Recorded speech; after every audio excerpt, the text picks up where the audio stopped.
YouTubers, and thank you for tuning in to today's very hot day tour review. Of course, we've got Toby the Tram Engine so far, pulling what looks like to be 2 flat wagons and 3 boxy units, that one of them being Henrietta, of course, and a couple of boxes, including a box car, or let's just say a cattle car, and a mail wagon, or a mail box, whatever we're going to call it, I think. And yes, so far, as temperatures have been persistent, has made me very difficult and very vulnerable. I tell you what, actually, yes. And one more thing, the tablet just keeps on extrapolating frames. So I've been doing various different takes to really combat and confront this nuisance. Yeah, my tablet extrapolating. You'll pretty much see it as the video goes on. You know, for like every 5 to 20 seconds of me making a video, it just keeps on doing just that. Be prepared, as I'm about to review 3 different items on the flipping way. So it's going to be very difficult, and don't expect it to be very easy. It's going to be one of these videos, of course. That's how it is. Anyways, as Toby has trundled all the way, I've made sure I've placed him into a much more shadier environment so that I can make sure that the plastic does not chip away during the blistering heat of the summer sun. Of course, let me just show you just one particular thing, okay? And that is, yes, we've got a new toy car. Of course, yes, it's a muscle car. I think this looks very interesting. I might as well just put it sunlight and see what it looks like, because I need to show you the licensing info on the bottom here. That's fairly nice. It's designed after a Holden Torana SS. It's a Screamers model, so sorry Toby. It's probably a 1970s. It does look a little bit modern for its design, but it looks more like a 70s design. Back wing at the back. There's no wing at the back here, because it doesn't even matter. Of course, it's got the face. It kind of reminds me of a bit of Chick Hicks from Disney Pixar's Cars. Yes, the roof can fly off. It can be flung off easily if we're going to like store some various different things. It's a car, and it looks certainly nice, although I do think that the windows should be more painted. Yeah, I think there should have been more painting on windows. That would have been my major criticism with that type of thing. And yes, it does look like as if the car's starting to fall a bit apart. Yeah, it looks a little bit, yeah, it's not really tidy. As you can see, it looks like this car's a bit broken. Yeah, it's not very tidy around these sort of edges. I need to try and think about fixing and making better quality vehicles. Maybe I need to try and think about refining these areas and make them look all totally and utterly, let's just say, dented. Maybe that's the 70s cars are like today. The hood is black, or some people call it the bonnet here. I like how the iron mold has been a little bit painted. It should have been a bit more white, but nevertheless, hey, it does look quite good. We've got these blue, fantastic looking eyes. Yeah, it does look like it has the real assets of what you find on a Disney Pixar's Cars toy. That's the other side, and there's the back. A licensing plate that says 5T KB8. That's got a very interesting licensing plate, and there's a little dot for where people can pretty much lock an animal the boot of the car, the back boot of the car. Wouldn't it be fascinating if we would put, like, you know, real features like cars opening their boots and closing their boots? That would be a very fun idea, wouldn't it? Okay, let me just show you the licensing info, but I need to put it onto direct sunlight because I need to show it to you very closely. Not very close at all. There's the name of the car. It says Dean Torana Keaton. It's, of course, a Screamers Torana SS. It's a 1977 model. Obviously, I don't think I should probably, miss the mark of this one. It says made in the UK and China. And there you go, there's the year date, and then the copyright date, of course, it's a 2026 toy. Obviously, going by here, you can just see the word, or the 2026. There you go, there's his name, Dean Torana. And the frame just keeps extrapolating my tablet, which is not a very good sight to see. But hey, it looks stunning. It does look like a very pretty cool looking car. And if I turn the brightness down, then maybe I just want to see some very good refined bits of detailing. so far the hot tropical has made me very productive in building these things. They are actually very amazing. Now, these cars are so, I mean, they're light as a feather, but they are very good in quality. Well, Talbot just keeps on extrapolating frames again. Anyways, I need to do a jump cut. And that, to me, is one of the best signs about this toy. It really has got a lot of good playability. And yes, if I did a comparison with this car versus, let's say, the other car, which is a VF Commodore. Look at this. Look at the differences between these two cars. That there, what's her name? This is Kamada Robbie. I basically pun her after Margaret Robbie, the voice actress for Barbie. You know, the film, obviously, it looks quite nice. It's a very stunning looking lighter green sort of car. This one here is a green colour, and that's actually quite nice to know. Which one will I say I prefer the most? Personally, I go for this one here because it looks so close to what I'd pretty much find in cars of today. It almost looks exactly like what I see in real Holden cars. I think it looks more like a VE Commodore than a VF Commodore. Please correct me if I'm wrong, Holden fans. I mean, I tell you what, Holden has been one of the few car companies that many Australians sort of miss the most. Although I think people in Australia will probably say, hey, they're going to go after for like car brands such as or BMW or any other foreign car that is not made in Australia. Don't get me into that debacle. I mean, Australians have got a long, rich history in car culture. Their car culture failed because they really rely on exported goods now. These days, of course. Off you go, Target Robbie. You do look very, very nice. It's a stunning design. These doors. Whereas this one here is also quite nice. And I think it's mainly designed after a map. It looks so, so stunning. And there's the back. The licensing plate looks very, very nice. Almost giving me like, let's just say a 90s design. But to me it's more, it says, although to me it's giving more like an 80s or 90s reference. That sort of car. To be honest, hey, it looks pretty modern for that design. I don't know why, but I feel like the 70s look sort of in breaching towards like the 80s and the 90s. They do look very, very nice. So that design there, I think the rims, to be quite frankly honest, they're not that tight in the way they've been spaced. So it looks like as if this car's got like green pieces. How strange is that? But hey, let's drive off. And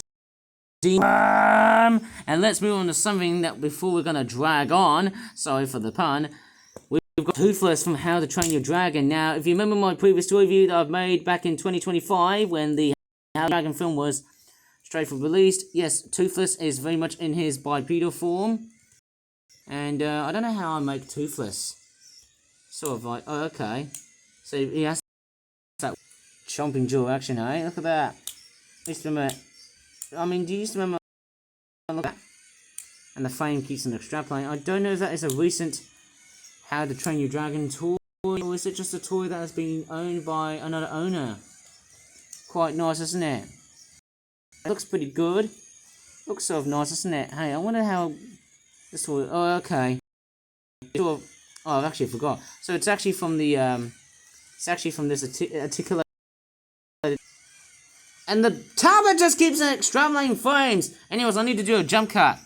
Just closing up surely, and you can see how it actually works. Okay. Why does my tablet keep on extrapolating frames? Every 5 to 10 seconds, it always does that. And even my audio goes a bit funny as well too.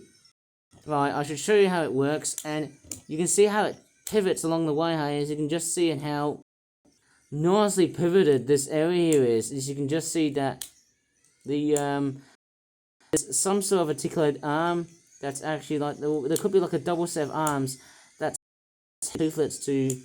I think Toothless is basically like opening and closing his jaws. Nice. But let's move on to another toy, which actually I've already reviewed this toy in 2025. Okay, so let's move on to another How to Train Your Dragon toy. This actually came out during the third film, actually the final film of the series. The franchise this is a Death Gripper from How to Train Your Dragon. It looks pretty cool. wild boar, walrus-like tusks at the front. It looks very it doesn't really have any chomping jaw actions. The only articulated parts are, of course, the wings and, of course, the legs. They've got these fantastic looking claws. It does look quite stunning in its ways. Very detailed, very, very nice. I could make this dragon look like as if it was lying down, a little bit like a Black Panther. That's how Toothless is. And, of course, yes, it's got that scorpion-like tail at the back, and that's actually very, very nice. And it's also got that weird thing. It's got like an antenna at the back, which, as funny as it sounds, it almost looks like a butterfly or a moth at the back of its wing. Sorry, it's tiny. The tail looks nicely molded, very nice and scaly. To me, it almost looks like the wings. Don't you think? It's giving me like a very prehistoric vibe. Okay, it looks very, very nice, almost dinosaurian. It's like if Triceratops has actually dropped all of his horns and then gave his horns at the front of his jaws. Okay, it looks pretty nice indeed. It looks very nice, well painted. I'm pretty sure it might be a 2019 toy. I can't see any like a serial number of where this toy is pretty much being made into. It looks very. I don't think I can show it to you very closely, but it does look the part as long as I'm pretty much showing it to you. Okay, I can see the serial number. Nothing else in this toy. I don't really see any licensing info. Let's just hope it's not. So it doesn't look too bad. It looks very nicely painted. And I love the gradient wings of how it goes from black at the top to red at the bottom. It's stunning indeed to me. And if I did a size comparison between Toothless, you can actually see that the Death Gripper looks, roughly about, let's just put Toothless down. Yeah, Toothless is somewhat longer because he might be a much more different toy. He's also more upright, going by his tail, and also the Death Gripper looks somewhat shorter and smaller in scale and design. Might be a different toy again, but it looks totally nutty nice. So I'm actually proud to collect quite a few How to Train Your Dragon themed toys. Pretty nice. Oh, where's Hiccup? I don't really see Hiccup, sadly. Yeah, not really great. I think it would have came with like figures that rode on the dragon, which I can't like Dragon Hunters. Please correct me if I'm wrong, How to Train Your Dragon fans. Alright. I've just basically hurled the dragons away, and let's move on to something that might actually be very good to combat against climate change / global warming outside. Before this video drags on, sorry for the pun, it's the natural history of the British Isles, and it costs about, guess what? It's a very heavy book, £1. As you can see, the hash right on top of the pied ever set, which is a species of bird responsibly shown on the RSPCA, the Royal Society for the Protection of Birds. And the reason why I got, because guess what? I really want to try and explore of what this book really has to offer, because I really want to discover of what this place has to offer, even though I seem to look at the internet so many times in so many ways. It's a fantastic book in so many ways. Don't know why I'm tapping the book in so many ways, I think. So there you go, that's the book here. It's called The Natural History, or the St. Michael Natural History of the British Isles. It's got a picture of a large blue butterfly with some deer and an avocet, and a massive looking picture of a very good interpretation of the British countryside. And when you open up the book, you have nothing else. And what's even more interesting is that the book has been, well, let's just say, I don't know which country it's been printed on. I'm quite curious. I don't know exactly where. I'm quite curious how good or bad this is. It's going to be very impressive, I suppose, to see how awesome this is. It's in Italy and not China. Hooray! So it's actually a very good looking book, and it's actually a very highly detailed type book, showing you all the different stuff here. I'm not sure if I can show you everything because of the getting very angry about this. But hey, we can't have that heated debate around this water, of course. And it talks about all of the introductions, and of course that's a very meticulous composition of all that text being written, of course. I don't need to go ahead and just straightforward. You don't need to just do so. Of course, you've got all kinds of different things. You've got, of course, the British map involved. You've got some very nice detailed pictures, and I mean old pictures from like when was this book made in? Was it the 80s? Or like Toby is derailed, which is not a good thing. Anyways, let me just reroll Toby. Sorry, Toby, you've been causing confusion and delay. Let's just hope the tracks don't get way hot in this toy review. Of course, let me just stand all the way back. As always, as per usual. So, yes, we've got the marine environment type thingy, of course. Yes, I tell you what, it's actually quite a very good book. There's actually so many, like, higher quality pictures, and as I flip, we get to see what kind of critters you might be exploring in these areas. And I mean, that's just a wonderful looking book. It really has got a very good pleasure. It's got a very good, detailed, comprehensive of what animals you might be able to spot in various habitats that are around the UK. Mind you, that structure is mainly temperate, obviously. Temperate forest, temperate grassland. I'd say temperate mixed broadleaf is more specific. But anyways, we've got a lot of like marine critters, which is very nice to know. Very, very nice. Oh yes, I might show you all the other things. That looks pretty good, seeing some cetaceans. You know what I mean. There you go, and there's the coast, of course. Yes, on the map of the UK, you get like these incredible looking numbers, which indicate are the best to go ahead and see. Which wildlife would you say is the best, hey, to visit these areas? But hey, they are so nice to look at. This is actually very, very good to know. Hey, this is actually very nice, seeing so much of it going around. Hey, it's a fantastic, comprehensive looking book. I do love how everything has been made so far. Oh wow, we've got some fairly good ones. There's a monarch butterfly here, eh? There's a painted lady butterfly. The red admiral. There's so many different butterflies. So incredible. Oh yes, the death's head moth. That looks very, that very impressive sound. That's pretty nice, isn't it? Yes, we've got birds involved in it. There's one of my favourites. Okay, so basically, look around through this book, you get to see all different types of species of wildlife, obviously, in various different bits of drawings and whatnot. I tell you what, that's the nicest bit about this book, is that it really helps you to explore all different bits of wildlife that you may or may have never ever heard or seen before. And there goes the woodlands. Shows you all. Oh, look at that bird. He's taking a. Look at that. It's taking a pea. Look at that. It's taking a crab. Sorry, I didn't mean to say that. But then we've got a lot of amazing diagrams of how the ecosystems work. Nice, going by the arrows, of course. Different species of trees. I do love looking at trees. They're just fairly essential to our planet. Yes, okay, so this book here is so amazing. I could pretty much read this upon hours, especially day or rainy day, I suppose. So it's a really good thing to do so at this time. The pictures are they're just very much so well laid out. And I mean, even though they're not very high quality, they are somewhat very good. You know, anything old is something I really love. You know, that is one of the best aspects about it. More moths and butterflies, of course.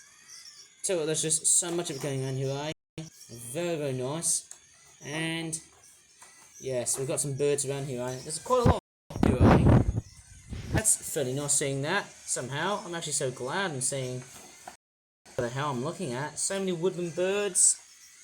Oh yes, the spotted flycatcher. That bird, very impressive bird. I'm not sure which two have I seen. Chiff chaffs or willow. I can't really tell which one's which. Tell you what, looking and flicking back all these pages really is, that is somehow very detailed. Somehow the number of times I've been reading books like this is amazing. Ooh, some impressive looking landscapes like this. You get to see Stonehenge and that type of thing. Okay, there's the grassland type ecosystem. I'm not really a big fan of grasslands. I prefer, like, you know, tree hats and, you know, areas next to water. I like areas which are more moist than just dry. Being moist is somewhat more of my thing, actually. Yes, we've got a lot of vertebrates. Ooh, grasshoppers and bush crickets. I do love grasshoppers, but I'm not into grass-related habitats about that. Heathlands. Ooh, snakes and horses. Yes, we all love these critters, don't we? I'll tell you what, flicking over this book is a never-ending. It really is. Tell you what, there's just so many detailed pictures, and there's also some tractors, of course. I don't know how good or bad this is, and I'm just flicking over 3 different pages because it's so comprehensive. It talks about all the plants and different animals around and different bits and bobs. I'll tell you what, yeah, they may seem detailed. They are actually nicely detailed in the way that they have success. Oh, there's upland areas, of course. I'm just scrolling through areas. So, you don't, of course. Man, tell you what, there's just so much around here, I'm just scrolling around every single part of whatever the hell am I doing. Am I going crazy or what? What I'm doing at the moment, just flicking through. Oh, yes, my favourite habitat. Lakes, reservoirs and ponds. My favourite. I love areas like this. I love streams and rivers. I love water margins and wetlands. I also, oh yes, I do love habitats like this. Wetlands and freshwater floras. Oh yes, I love going up towards wetland areas because more moist, isn't it? I love going, you know, water involved. Oh man, don't we really need to build more of this? I really want more of that. That is fantastic. So fantastic. We've got some fish and some freshwater fish as well too. Maybe that explains to me why I really love to live next to water.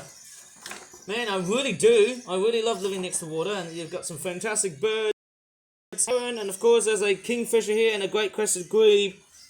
So many different bits of wild I'm about to ponder through. Oh man, I tell you what, I'm just scrolling through every single the American mink. I haven't seen the Chinese water deer, but I've seen this critter. Very much. And then we're getting to man-made habitats. Again, yes, not really my thing. Habitats, it's, yeah, I wouldn't say that worth to go ahead and look at. Yeah, I'm not really into man-made habitats, sadly, but that's just how it is. Okay, we've got some bees. Very important to have bees and ladybirds as well. I'll tell you what, throughout the rest of summer, I'll be feeling like, hey, I'll be seeing more ladybirds as times go by, because I could tell you what, this hot and dry summer, and do you know which species is not here? The Harlequin ladybird, not even here.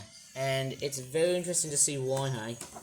I think by the end of summer, I love ladybirds. I tell you what though, guys, hey, ooh, cockroaches. I've seen a lot of cockroaches. Nasty business. Tell you what, this is actually very fantastic, I suppose, hey. Nice comprehensive book indeed. So good. I tell you what, looking at this book is just so wonderful. So good. And then there's the index referring to all the other birds, specimens, bits and whatnot. And I think that's going to be about it for today's video, because I'm just way too hot comprehending of what to really make for the site. So I'm gonna have my breakfast because hey, I'm pretty much starving. I've got to time up my room because my dad's coming in. So if you would stay cool and stay hydrated by please giving this video a very good like, subscribe more for the and as always, with my tablet going oh so funny. Thanks so much for watching, and as always, bye for now.